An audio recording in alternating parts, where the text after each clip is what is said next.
businesses need to be transparent.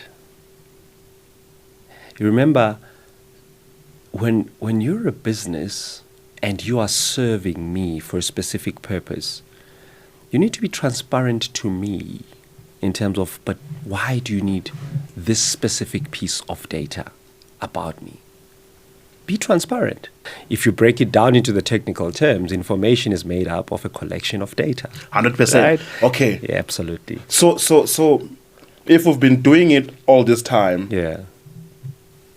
how is it different today? It's different today because we have so much of it. And we have so much of data that when we look at the various aspects of data, you want to be able to converge it with other parts of data for you to make meaningful, conclusive decisions.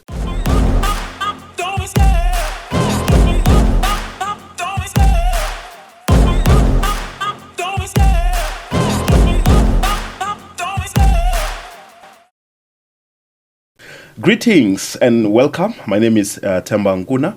This is the Data Podcast, where we bring to you subject matter experts to talk about how data is reshaping the world, how data is helping businesses win in this age of competition.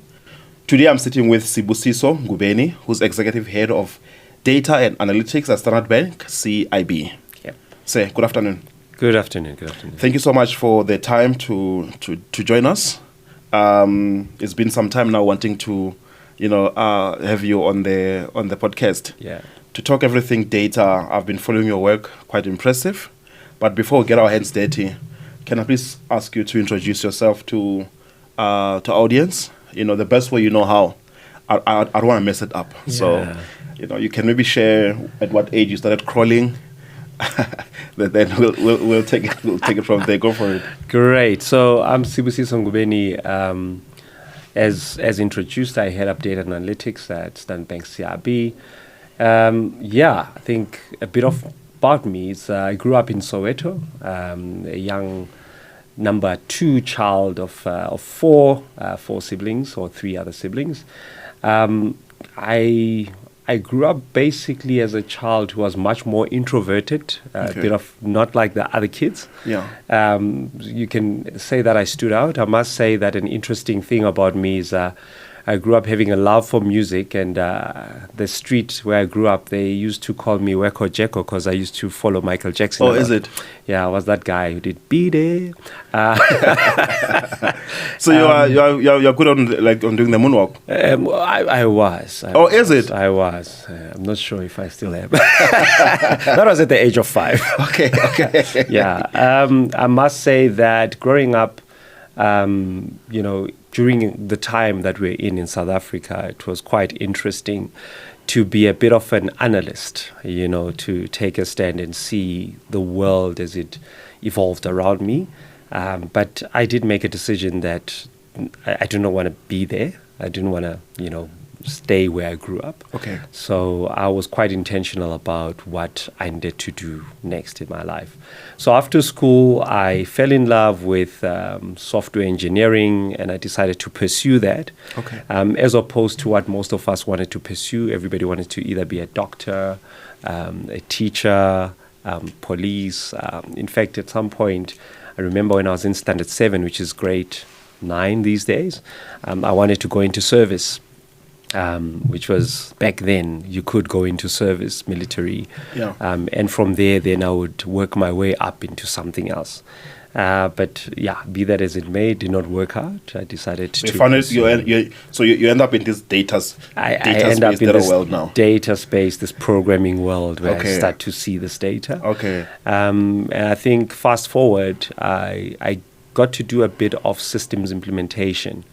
And when you do systems implementation, people who've done it for a long time, they'll tell you that at some point you will be found looking at data, mainly because you need to migrate data. Data is not clean. There's a lot of frustrations with the data that ends up making failures in your systems implementations. Okay. I love what you're saying. I'm going to jump in there because it speaks to the question I want to ask you now. What does data mean to you? Wow. DNA. DNA, okay. They call it deoxyribonucleic acid. Oh, okay. Yeah. Okay. It is the DNA of every business. Data means to me that nothing is built in a business without the data. It is the smallest building block of any business or any organization. Without an institution, without data, there is no institution. If you just think about the genesis of any institution, it is built upon data. Before you could even start building an organization, you analyze the environment, you go and do feasibility studies, you need to collect data, you need to understand what's going on. Whether you do in business, they call it the PESTEL, political, environmental, and all of those other elements, it's about data. It's about understanding the environment in which you operate in, and you need to collect data. 100%, 100%. Someone could easily argue and say, look, I hear your point on organism cannot exist, thrive. Can't remember how you said it. But someone can come in and argue and say, but what are you talking about? Because we've been going on for the past 50 years without this data you're talking about today. How would you defend that point? How would you defend yourself against that? History is made at the lowest foundational elements, right? If you think about science, science is based on the smallest particles, which are atoms, and atoms are broken down even further. That is data. That is data. All of those things, if you look at the periodic table, if you're a scientist, it's made up of data, right? And that's always been my argument. Without you understanding what is the makeup of your organization, what are the elements that make up your organization? You could be in marketing. In marketing, you need data. You need to know who to market to. What do you need to understand who to market to? You need to understand the data. If you think about LSM that you're targeting, or SEM that you're targeting, who are you targeting? You're targeting people who, underlying to that, you need to break it down to their granular parts. If you're not interested in the granular parts and you're just interested in the overarching bottom line, what makes up your bottom line? Again, you need to break it down. 100%. But still, I'm going to come back to that same question. Sure. We've been going on for the past 50 years. Yeah. We've never had the need to use data in our decision making. Why must we do it now? We've always had the need to use data in our decision. But we've been thriving. Yeah. Look, we've been doing this for the past 50 years. Yeah. We've been doing well as a business. Absolutely. Do we need to incorporate data into our model? We've always incorporated data into our model. We've always looked at the financials and what makes up the financials. Perhaps we do not call it data. 100%. Perhaps we call it information. But if you break it down into the technical terms, information is made up of a collection of data. 100%. Right? Okay. Yeah, absolutely. So if we've been doing it all this time, how is it different today? It's different today because we have so much of it.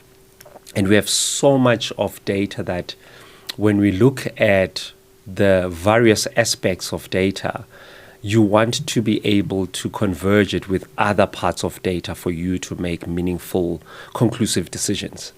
Maybe if I make an example of Please. Where we are in the sporting world today, right? The sporting world, we've got soccer players, right? And I like to think about soccer players because my son is a soccer player. Okay. And these days you see them walking around with wearing those tank tops with a piece of thing behind their back, which is basically collecting data about the amount of strides they are taking, the number of kilometers they are running in the field, the number of touches that they've got on the ball, right? How did we get there?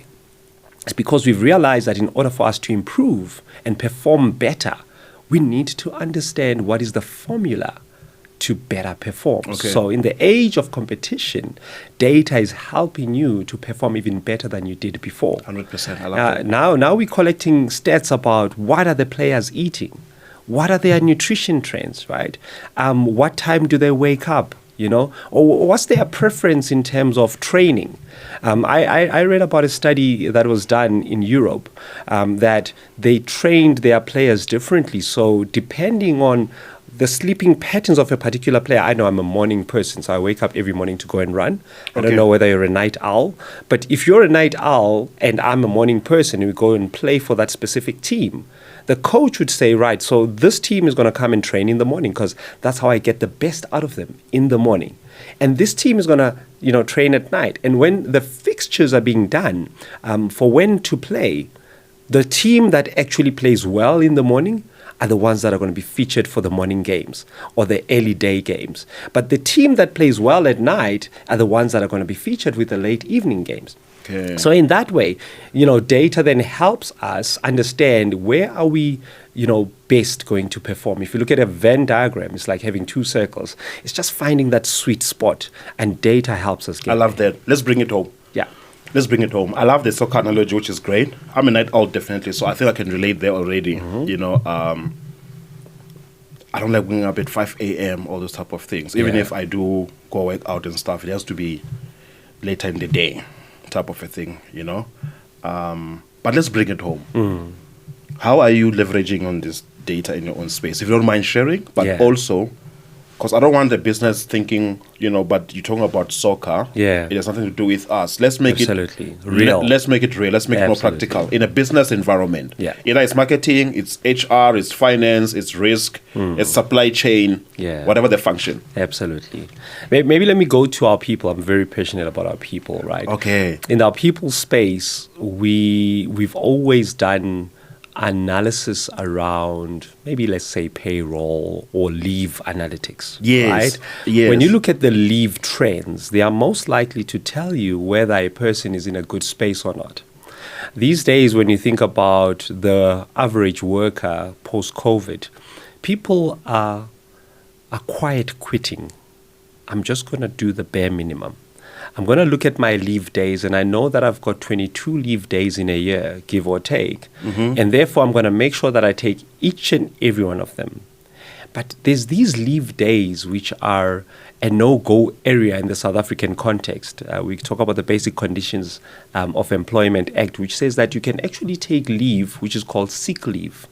But in our organizations, we've got a policy that says, well, if you take it on a Monday or take it on a Friday, I'm going to start looking at trends and thinking, this one is an anomaly. Why are they always they're trying to take long weekends. Therefore, what do I do as an average worker? Yes, I'm recovering. From something. Right? From something. So as an average worker, I remember, when I'm working in the construction environment, the workers were very smart. They knew not to take Friday or Monday, but they can take Wednesday and Thursdays in between. Nobody's going to ask me for a doctor's certificate. Okay. Right? Okay. So in understanding whether people are quite quitting or not, you look at the leave trends. You look at the person who does not take leave, and that is telling. In a risk management concept, you look at someone who does not take leave, and then you start to worry, why is this person who's working in the financial side of the organization not taking leave? What are they trying to cover? That's a risk management angle. I love that. Still looking at the data from a people perspective. So if you think about that, what other things that you can actually tell just looking at leave data or payroll data, for instance.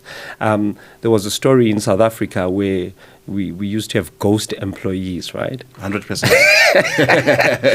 You've got, I don't know how many people you've got employed, but all of a sudden you've got +1, +2, +3. If you actually don't pay attention to that data, you never know how much money is actually going to waste. How much money are you bleeding in your organization? You've got all of these expenses, but pay attention to just that people data.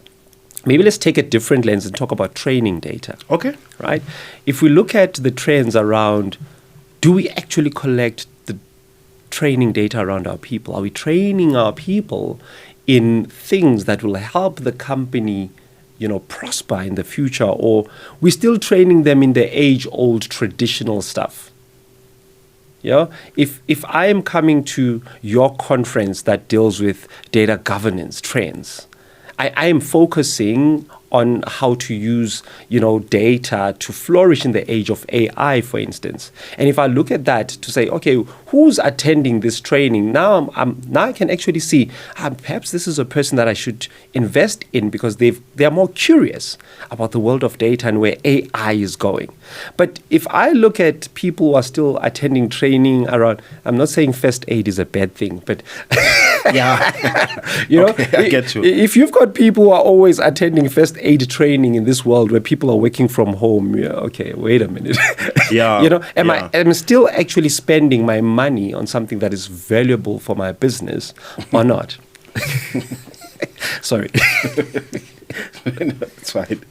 It's fine. I think I love what you're saying, and the reason I love it is because we recently built this solution in our business, and it's a people analytics solution, really, because we are realizing that the HR function and most businesses, and I don't know what your experience is, but we're finding that they're not really taking advantage of the possibilities of data, and especially AI, Yeah.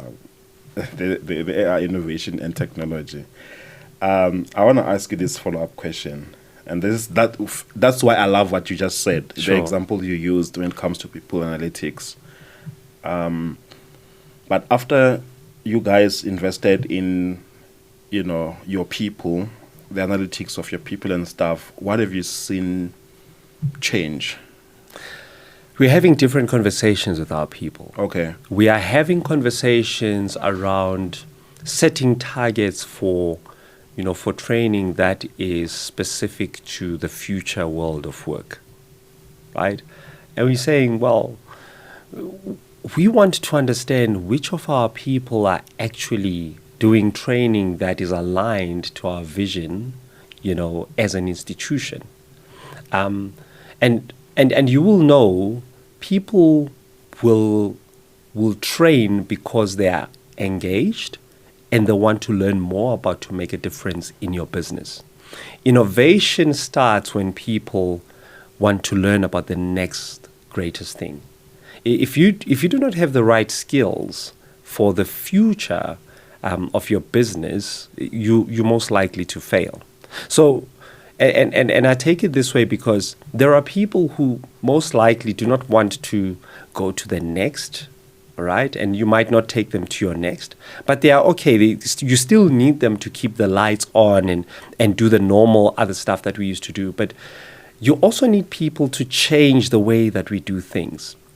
In this world, we talk about the age of competition, right, with AI. Yes, yes. In this world, you need people who can then say, but how can we leverage AI to actually be faster in our processes?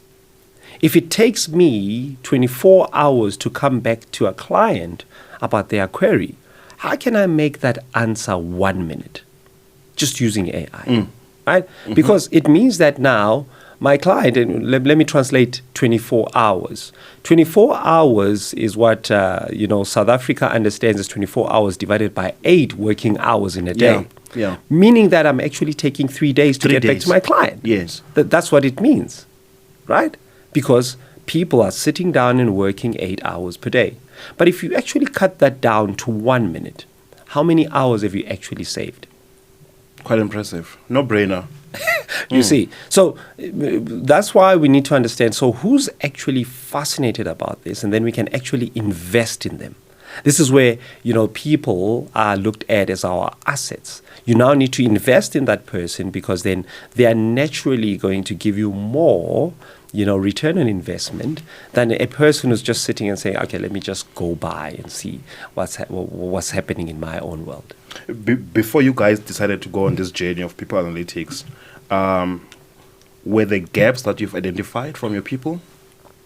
Were there, challenges that you wanted to solve for? And if yes, can you maybe share one or two? There's always challenges. And I think the one challenge that we have is skills retention. Skills retention, okay. You would go and train people. As I say, we invest in people. And then people leave. And you want to understand, but why? Right? And some of the challenges that we find is the nature of the environment. And I know that it's been said before that people leave managers, but sometimes the managers themselves, they can't do much about the environment. So if the environment, for instance, is not flexible enough to accommodate our people, so where I work, we've got what we call the human first principle, human first philosophy that we believe in, where we believe in people and want people to come as they are. They bring their whole self to work. You would understand if you now deep dive into the data that, wait, people are actually not able to bring their entire self to work. They need to leave some of themselves at the door. You've heard that concept, right? Leave your problems at the door. The minute you walk in here, leave it there. You'll collect it on your way home. It doesn't make sense. I'm an entire human being. Yeah. I come as I am with my family, with my needs, right? Yeah. So people then, we need to understand that they will come as they are, and when they do, then we are able to get the best out of them. When we do get the best out of our people, our clients are able to get the best out of our people, and our clients are happy. Just imagine you're a client and you're making a call to an organization, and the person on the other end of the line, who is your first contact, is rude to you. But you don't understand why they are rude. They are rude because they're probably going through a hard day. And because their manager says, no, just bring me results, what then happens? Your experience is the experience of the company, not of the individual who might be going through something. But if the person comes as they are and who they are, and they actually are vulnerable enough to share with their line manager what they're going through, the line manager can actually make a decision to say, okay, perhaps you shouldn't be talking to clients today. We'll give you time off. Can someone actually step in and help this person who's speaking to clients? So those are some of the challenges that you find, but normally you don't actually get to the root cause. You actually see symptoms. Symptoms, yeah. You actually see symptoms. And as you go through the symptoms, then you understand, wait a minute, we need to analyze what's going on. Let's think about the culture. What culture do we want to build? So are you saying the data can help us get to the... The data can help us get there. The data can help us get to the causes. The root of the problem. The root of the problem. Okay. The root of the problem. And sometimes we take it for granted, right? Because as managers, we actually don't even go and see those people analytics. We don't actually go and review them. But that's and that's why my next question. Yeah. If this is very important, why are businesses not doing it? Is it boring? Is it exciting? Is it expensive? Why wouldn't a business want to invest in this? I believe it's awareness, and I believe platforms like this help bring that awareness to the table. Okay. Businesses are not aware of the power of those people analytics. And let me take it back to the line manager who doesn't even review those stats. Do you know that there's data about the fact that line managers are not looking at those stats? You can generate that data. You can go and say, when last did my line managers actually visit the portal that gives them their people stats? Now you've got data about managers who do not manage.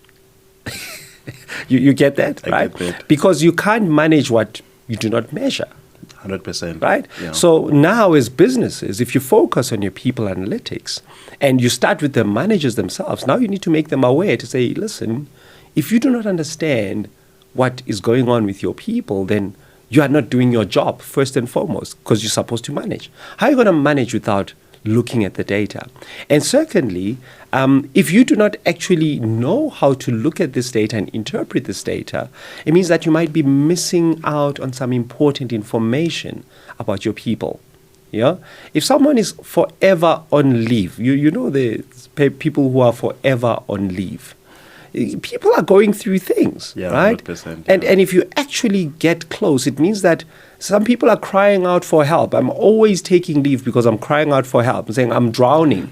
I'm overwhelmed. I'm going to use this example. It's a nice one, and I hope it's going to help someone out there. A story goes like this. This young girl was always late at school. Yeah. Right? And without interrogating the reasons, getting to the heart of the matter, the teacher would always give this child a hiding. Yeah. But that didn't change the situation, the reality of the situation. He would punish her today, tomorrow she's late again. Wow. He would punish her, tomorrow she's late again. Until one day, he was frustrated. He didn't know what else to do. Sure. You know? I'm punishing you, but you don't change your behavior. What Sure. exactly is going on? Sure. And the response was, when I wake up in the morning, I must first take care of my siblings before I can Wow. get ready for school. Because I'm the one who's actually looking after them. Sure. So by the time I'm done Yeah. with everyone, I'm late. Yes. Yes. But I still want to come to school. Yes. So that's why I'm Wow. always running late. Yeah. Right? Yeah. So I like what you're saying, because many a times if we don't understand, Yes. you know, Yeah. that if we don't interpret, analyze the data, Absolutely. we'll always miss the point. Absolutely. We'll always think, but a Sibusiso always taking leave is because he doesn't want to come to work. 100%. But a Sibusiso is dealing with, he's Yeah. contemplating suicide, Absolutely. Absolutely. right? Absolutely. He's going through so much that Absolutely. the best thing to do is not to go to work. It's Yeah. not to be, in the presence of Yeah. colleagues and stuff. I'd Absolutely. rather just stay at home and drink myself Yeah. to bed or whatever the case might Yes. be. Yes. So I love what you're saying. Yeah. I really love what you're saying. I just thought, let me share this story I once Yeah. heard Yeah. about the importance of investigating Absolutely. why people behave the way they behave and stuff. Absolutely, 100%. And maybe that's the underlying theme, right? We need to stay curious. Stay curious. Stay curious, because in that curiosity, that's where innovation comes. People who've become innovative, they've been innovative because either they are lazy. I think most of the innovative people are lazy. Yeah, no, right? 100%. I mean, Richard Branson said so. Yeah. To say if you're looking for a quick way Yeah. to get a task done, Yes. give it to a lazy person. Absolutely. Because this person's going to look for, a shortcut to get it done quickly. Absolutely, and they are curious. They are curious. But what else could I be doing with my time? What else could I be doing with my time? Yeah. And we need to stay curious, and data allows us to stay curious. I love that. Data allows us to stay curious. Yeah. Data allow us to stay curious. What are the top questions we should be asking ourselves relating to data and staying curious and innovation and Yeah. winning in the age of competition? For business leaders out there, for business professionals for that matter, because I think this conversation actually starts from, all the levels. It's not a matter of management or whatever the case might be. I feel like in our corridors, Absolutely. in our canteens, in our balconies, we should be talking about this type of things as business professionals. It's a simple coaching question. Okay. And what else? Okay. And what else? You just Because keep probing. You still keep probing, because somebody's going to tell you, listen, we've made 10 billion rands in revenue today. And what else? And that actually helps the person who's giving you that information to think, oh, what else did I find in this information? Okay. Oh, and what else is there? Okay. And what else in there? And you keep digging and digging and digging until you get to the root.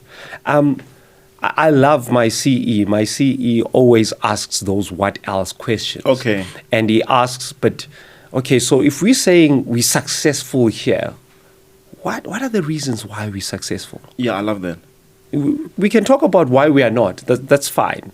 But why are we successful? What did we do right? What did we do right? Yeah. Because ultimately, we know what you did right, so you can possibly repeat it, duplicate it. Absolutely. and And whatever you the can case, yeah. self-correct, Yeah. Because perhaps sometimes were we lucky?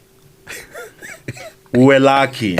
I won't be able to do what I did the first time. Can I repeat it? If you ask me to do it again. Is it repeatable? Yeah. So when you ask what else, it actually keeps you curious, and you actually get to understand, oh, okay, this is where we're going, right? And I like the fact that we must stop spoon feeding our people, right? A lot of the times we like to spoon feed and say, no, go look there, go look there, go look there.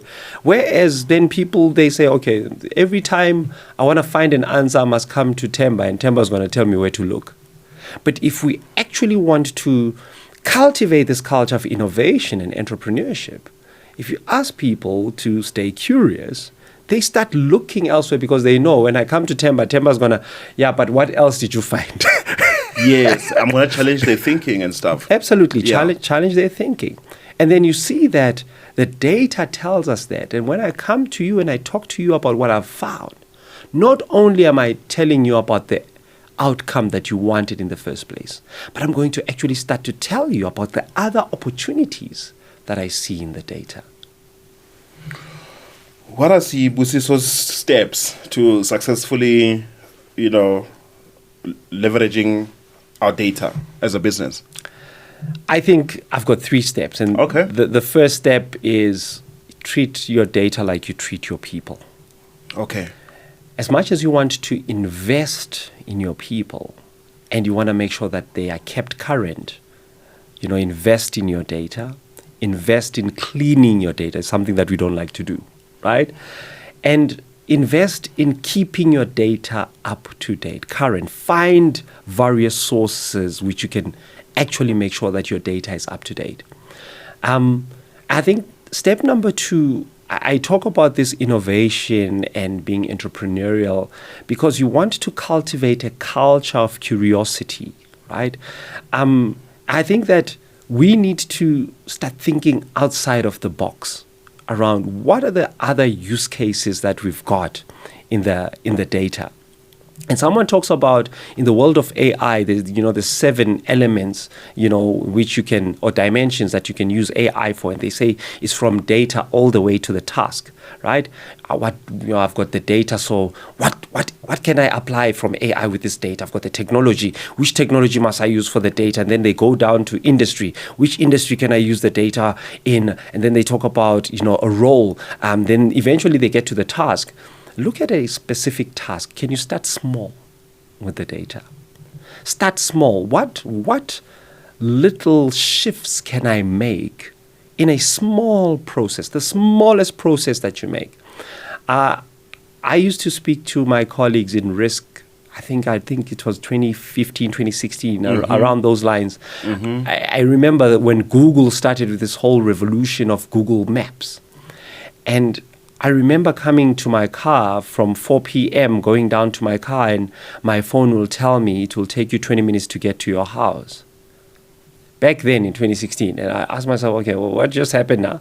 But Google started with the smallest thing. It's just collecting your travel trends with Google Maps. Say, okay, every time at 7 you leave your house to get to your workplace, and every time at 4 p.m. you leave your workplace to go to your house. Therefore, every time you move closer to your car, I don't know how Google picked up my car signal. I know where you're going to, and therefore I'm going to tell you how long it's going to take you to get there. We can start doing those predictives and stuff. Absolutely, and it started small. And where is Google today? Yeah, 100%. I love that. So we need to start small. Start small. And then the third one, I don't know if that was the second one or was that the third one already? I think that was the third one. Okay. Innovate was the second one. Okay, right? innovate. Okay. And make sure that it's like your people is the first one. Invest in it like you do with your people. 100%. Stay curious, innovative, but start small. Okay. Yeah. I love that. I love that so much. Then I want to ask you. I want to ask this following question, which I find to be very interesting. If you were to kind of look into the next 2-3 years, what do you see? Ooh, wow! I didn't bring my crystal ball. But the next 2-3 years, I see a revolution in the world of data and AI. Okay. I see people embracing it and learning to partner and converge with the technology, right? By technology, I mean the AI, because data is not the technology, right? AI is just the technology that uses data. Yeah. I mean, we've already embraced it in the way that we interact with our social media, as an example. The first thing that we do, we consult our phones. But I'm saying I see a revolution in the sense that people are no longer going to rely on smart devices, because we in Africa, not everybody's got a smart device. But people are going to want to revolutionize using their other devices that are not that smart. I mean, you can see it already in the world of payments, right? With the Kenya example of M-Pesa. Yeah. That was a revolution in East Africa, which is actually coming down to us and therefore going back to the rest of Africa again, right? So I see that happening and people just being okay with you using their data. Right now we are in a place where people are sort of, not sure whether must I give you opt-in? Must I consent to you using my data or not? To a place where people are saying, it's okay. As long as you're going to better service me, as long as you're going to give me a superior experience, it's okay for you to have my data. And I think that's the opportunity that we are missing in our continent, in that we want to, hoard the data. Our regulators want to hoard the data. But people, if all that the regulation is saying is, if you as an individual are okay for me to use your data to better benefit you, give me the consent. And people are actually most likely to give you that consent if they know I'm going to get a superior experience. 100%. That's the revolution. I love that. And I have a feeling, you may have answered this one already based on what you've shared so far. But looking forward into that revolution, preparing ourselves for that revolution, what do you think businesses should start doing to get ready for that, what you just described now? And this is why I'm thinking you might have answered this one, on what you've said earlier, but if you were to focus on it, what would it be? I'll add on it. Sure. Businesses need to be transparent. You remember, when you're a business and you are serving me for a specific purpose, you need to be transparent to me in terms of, but why do you need this specific piece of data about me? Be transparent, right? If I am, a service provider for a mobile network, I already have all the data anyway. 100%. All of it. And I mean all of it. Yeah, it doesn't matter. It doesn't matter. Oh, you Ubered here this morning, your mobile network operator knows that you Ubered here this morning. They know what the balance on your bank account is because of the SMS that gets sent to. So be transparent, right? And the more transparent you are, the more then I can feel I can trust you. And you see, the element is trust. The underlying foundation is trust. If I trust you as my service provider, there's nothing I need to hide from you. And if I don't need to hide anything from you, then I'll give you consent. Yeah. So businesses just need to be transparent. Let's break down being transparent. Yeah. How do you achieve that? Having conversations. Having conversations. We must have conversations with our customers. There's things that we do as organizations. For instance, if I want to prevent fraudulent activities happening in your account, I will monitor what is going on in your account. And therefore, I'll have a conversation with you to say, in order for me to prevent your money from being stolen from your account, I need to constantly monitor what's going on in your account. In order for me to prevent the collapse of the institution, which is our land that we operate in, I need to monitor where you're sending your money to make sure that you're not financing, terrorist organizations, as an example. That's transparency. And if I'm an honest living person, I'll say, oh, that's a noble cause. That's fine. Do that, right? If I need to report to the regulator what is going on with the citizens of the country, I need to report, and therefore I'm being transparent. So that transparency, those are the elements that break down transparency. And if we start on our relationship based on trust, I mean, what else? If I don't trust you from word go, it's not going to work. No, it's not going to work 100%. It's not going to work. That's what transparency is about.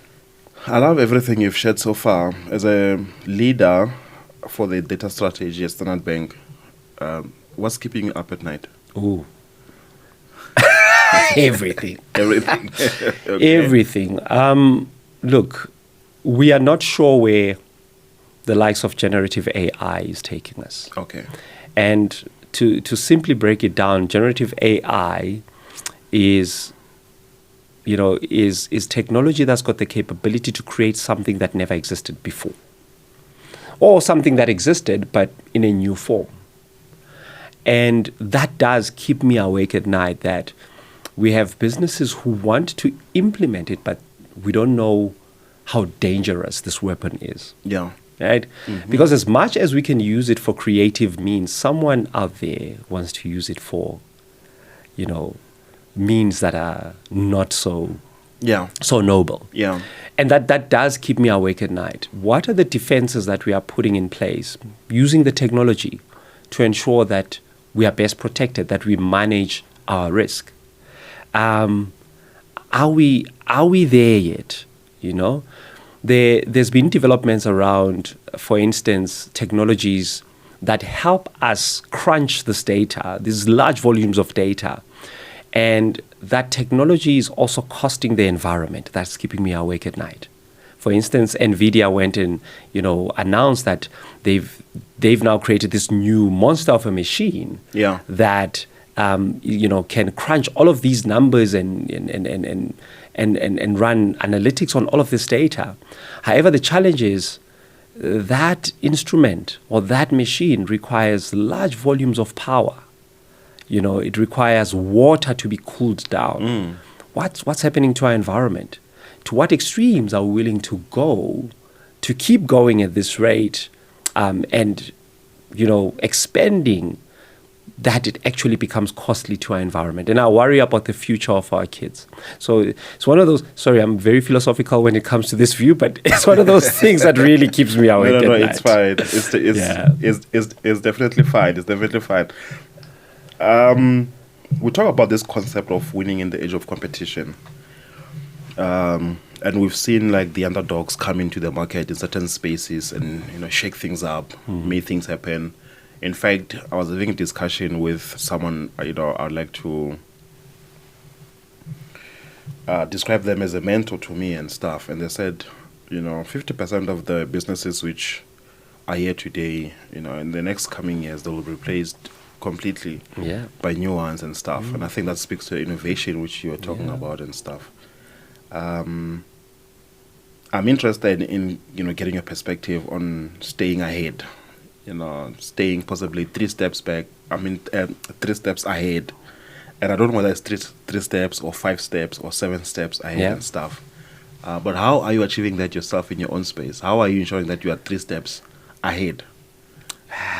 Not getting complacent. Not getting complacent. Not getting complacent. Don't get arrogant. Tap into industry and listen to ideas.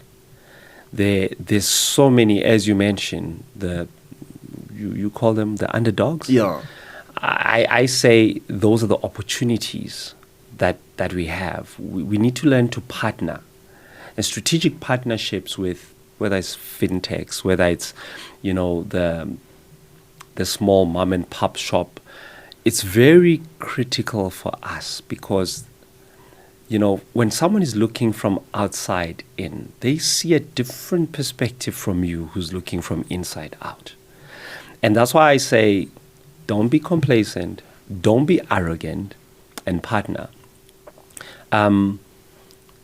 If we think about, was it Konica Minolta, right? Yeah. If you think about the story of Kodak, if you think about the story of Nokia, right? Yeah. Yes, they might still be existing in small pockets, but when they had already built the innovation internally, somebody said, nah, we're too big for that. Nah, it will never fly, And then somebody said, oh, this thing that you thought will never fly is actually the thing. So we need to also experiment. And as big organizations, when we do experiment, we dismiss some experimentations. We need to learn to revisit some of those experimentations. That's what surely happened, in the world of the X-rays, right? 100%. Because Kodak had already built what was needed, right? They'd already built the digital camera, but they didn't go back and revisit it to say, oh, well, wait a minute, can we actually just improve incrementally and see whether this will actually be leveraged in our market. 100%. Yeah. It's very crucial for us to do that, and I think I'm very, what is the word, fortunate that I'm in a business that understands that. I love that point. Based on that point, Yeah. which other businesses are you learning from? Which businesses are you looking up to? Don't say Standard Bank. Look, there's many more. I think I'd be doing a disservice to mention, but there is those really niche, service providers that intrigue us, and they help us a lot with our analytics world. Okay. And we partner a lot with people who have done it and have done it better. Okay. And where we understand that this is not our core business, we go and partner with them, right? There's many of them, too many to mention. I get you. But you would know if you're internal to say, okay, if you mention a specific name, oh no, we know those guys. They're busy working with us on this particular use case. So 100%.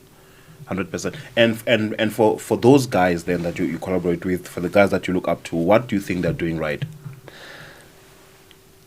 Staying small. And I don't mean it in a bad way. No, I get you. I get you. But staying small means that they can make decisions quicker and they can experiment faster than 100%. Everybody else. You haven't got to deal with bureaucracy and all those type of things. Absolutely, 100%. Yeah. And yes, they might fail, but their failures do not cost as much as our failures. If we were to fail, for instance, everybody would know that we have failed, and it will be very costly. And I'd like to actually make the submission that it will be even costly for the economy of the countries that we operate in. 100%. And you don't want that, right?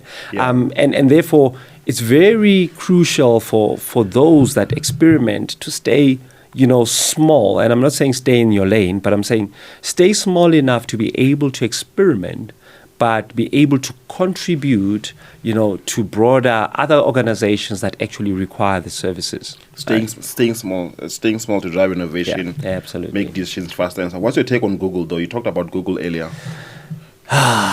Google. I believe Google's a giant, right? It's become big.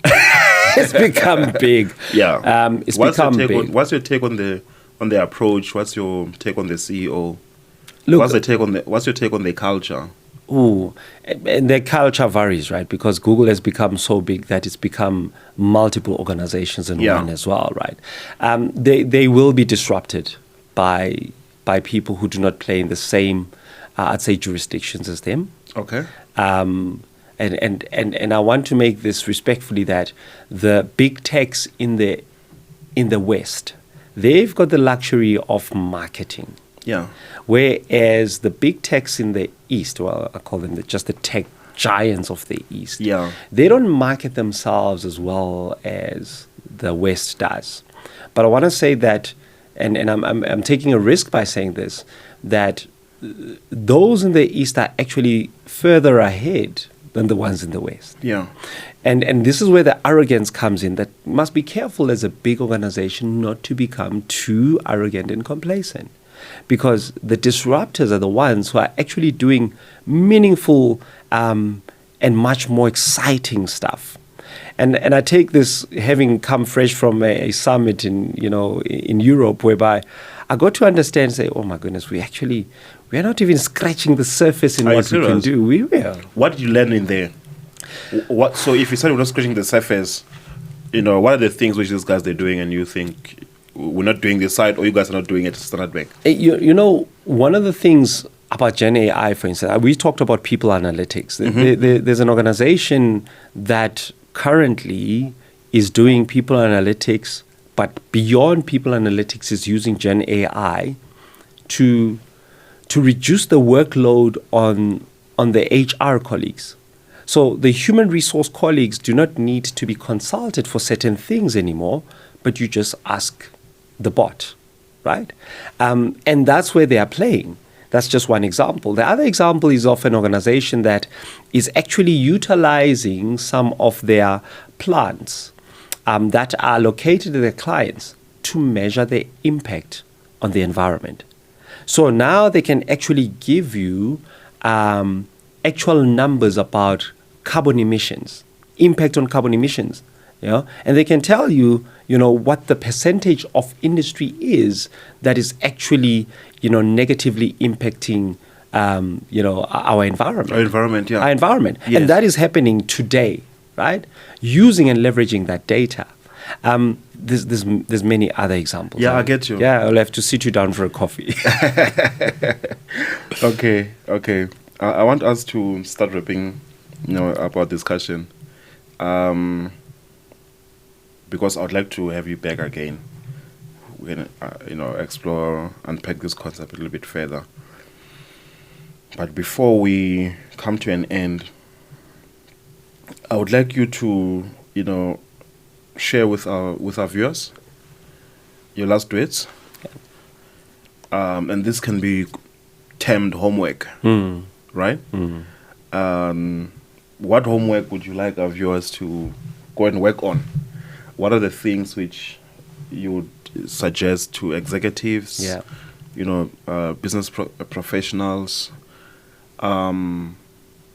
especially those who are involved in the data world and stuff? So anything that comes to your mind. This is your last words, straight to the audience. Sibusiso's, final words, if you can put it like that. Go for it. Yeah. I guess we need to take charge of our own destiny. And with that being said, meaning that, the world of artificial intelligence is coming at a rapidly fast pace, growing bigger and better than anything that we've ever seen before. And our role then should be, what do we need to do with this? And we need to sort of augment ourselves into it. And the question for me is, what are you doing to keep yourself updated in this world? What do you see the use of artificial intelligence to be in your current world? And maybe not in your business world, but in your personal life. What will your kids be doing with artificial intelligence? Will you be using artificial intelligence as your au pair? Would it be your cook? Start thinking about the things that really irritate you and you want a solution, and start thinking, but what is that? Because that's where the innovation is going to come. The innovation is going to come from the home. The innovation is going to come from, the street vendor who has decided, I am done doing things manually. I need to do them a different way. That would be my last words. Okay, last question from my side. If you were to choose between a bag full of money, irrespective of how much it is, but full of money, a big bag full of money, if you choose between that and saving your siblings' life, which one would you go for? Relationships. Saving my siblings' lives always comes first.